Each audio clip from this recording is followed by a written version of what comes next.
produce one viable study that shows that deterrence works. Prevention works, deterrence does not. We're all opposed to crime. I haven't met anybody who's advocating it. No one in my constituency is soft on crime. We all want to deal with it, but this is not the way to do it. Well, the opposition may not like it, but the Harper government has now delivered its long-promised omnibus crime bill. It wraps 9 bills into one, imposing tougher sentences on drug crimes, sexual predators, and youth criminals. The proposed bill also eliminates conditional sentences and house arrest for violent crimes. Justice Minister Rob Nicholson unveiled the new plan, and he's standing by in Ottawa. Good morning. Good morning. Good to be with you. Good to be with you. Minister, this is a big, I mean, obviously 9 bills wrapped into one. All of these, I know you've, as a minority government, have attempted to get through the House. Now that you have a majority, you're able to do that, and you're doing it all at once. Altogether, how much, I mean, I guess a lot of taxpayers are wondering, how much is this going to cost? The cost of crime is very bad in this country. I mean, it's estimated about $99 billion in 2008 is the cost of crime.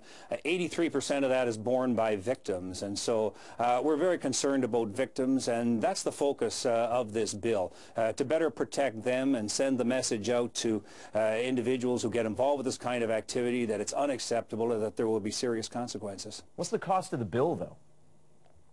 I mean, it's hard to put an exact cost on anything when you're trying to project into the future, but we're giving more money to the provinces, $2.4 billion in the last budget. I work with the public safety minister. These costs are all sustainable. We want to move forward because the focus is protecting the public and protecting victims.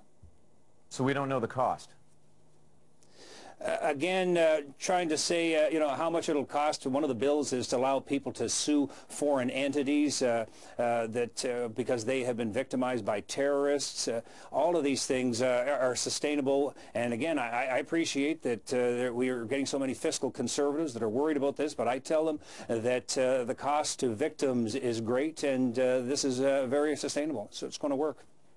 But the cost, I mean, when we talk about health care, the cost to patients, I mean, when we cost out health care very carefully, and with patients, obviously, yeah, but we pay it, Seamus. I mean, that's the point. We do whatever it takes on health care, and again, the costs of this are very sustainable. I've talked to my provincial counterparts over the years. They're very supportive of this. And again, what is the cost if you have a violent criminal out on the street that should be detained? I mean, what is the cost if people continue to sexually exploit children? So this is what we're all about, and that's what the bill focuses on. And I appreciate the opposition don't like it, but again, I should ask them, how's that been working out for them? I mean, we went to Canadians in the last election, and we made it very clear that this was a priority for us. We were elected on this, and we are going to continue to move forward in this direction.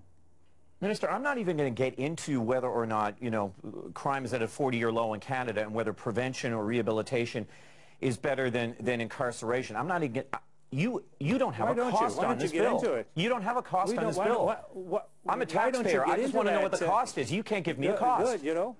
I can tell you that the costs are sustainable, and we're giving increased money to the provinces to make sure that any additional costs are maintainable by them. But if you want to get into the trends, I mean, the trend with respect to sexual exploitation is up. The trend with respect to drug crimes is up in this country. So for people who are worried about the statistical trends, I can tell them that this bill certainly addresses that. But we don't govern on the basis of statistics. The costs are sustainable in the sense that we are prepared to do what it takes. And so again, getting some of these people off the street who shouldn't be there, the people who sexually exploit children, the people who are in the business of trafficking, again, are a danger to Canadian society. And again, victims tell me they are the ones that pay the costs of crime in this country, and that is backed up by the statistics put up by the Department of Justice in 2008. Okay, Minister, thank you very much. Appreciate your time.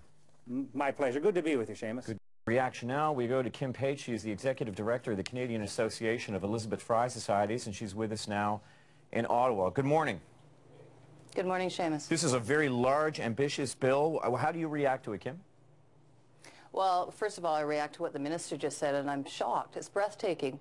This minister was on one of the most progressive justice committees which advocated crime prevention, which advocated the development of social services, health care, educational services as a way to prevent people being victimized. And the report that they wrote, he and David Dobney, was called Taking Responsibility. And it really was about ensuring that resources existed in the community to prevent people from being victimized. Our organization across the country works with women and girls in particular who have been victimized, marginalized, and end up criminalized and imprisoned as well. And what we all know is that, in fact, providing resources at the front end, social services, health care, child care, pensions, educational support and mental health services in particular for women is what prevents them from being both victimized and criminalized. Women are the fastest growing prison population right now. The women's prisons are overcrowded. The provinces and territories don't know what to do. The federal government doesn't know what to do, but they can't speak out about it. And I think when we hear repeatedly this is sustainable in the face of clear evidence that that's not true, and then a reliance on statistics when it's convenient, I think it's atrocious. And this government did not get in, I would suggest, on the crime bill. In fact, people want to know that Canada, at a time when the world is going crazy in terms of unstable economies, want to know that we're in a stable economic situation. And you know, the reality is if you want to protect people in victims and communities and not have more victims, then you need to invest in those resources up front. We think that in fact, if this bill is rammed through, which it looks like the plan is to ram it through, bills that were questionable beforehand, bills that are not necessary, all of the laws that and the sentences that are being talked about could be imposed right now if you leave it in the hands of judges who look at all the evidence, who see what happens to the victims, who hear where the perpetrator is, and look at what needs to be done to prevent them from anybody being victimized again. Then that's where the judicial discretion and where the sentencing discretion should lie. In terms of the fiscal realities, we know that the Parliamentary Budget Officer and one bill alone said anywhere between $5 and $10 billion.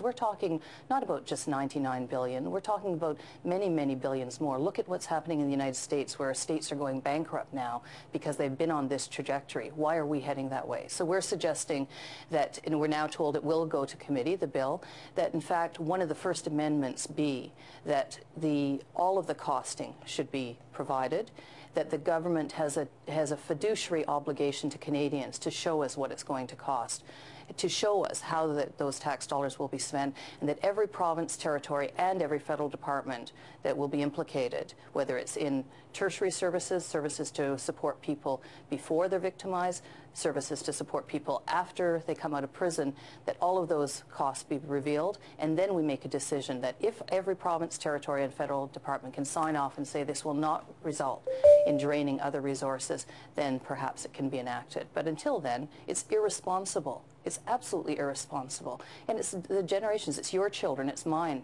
and their children who will be bearing the brunt of this. And, you know, I think it's absolutely irresponsible to keep saying these costs are sustainable. Trust us. This is a government didn't reveal those costs last time around. Went down on a contempt of Parliament motion because of that. And now we're supposed to turn around and say, yes, we'll trust you, that you're saying they're sustainable? I don't think so. Kim, to an omnibus bill that was an omnibus answer. Thank you very much. Unfortunately, Thank you. Well, and I don't have time for a follow-up question, but through no fault of your own. Okay, I'm sorry. And actually, I just wanted to end by saying my daughter, who's not quite a teenager yet, started referring to it as the ominous bill, and I think that's what we should all be thinking about. Canadians should be very concerned about this ominous bill. Thank you very much. Good to talk to you. Thank you, Seamus.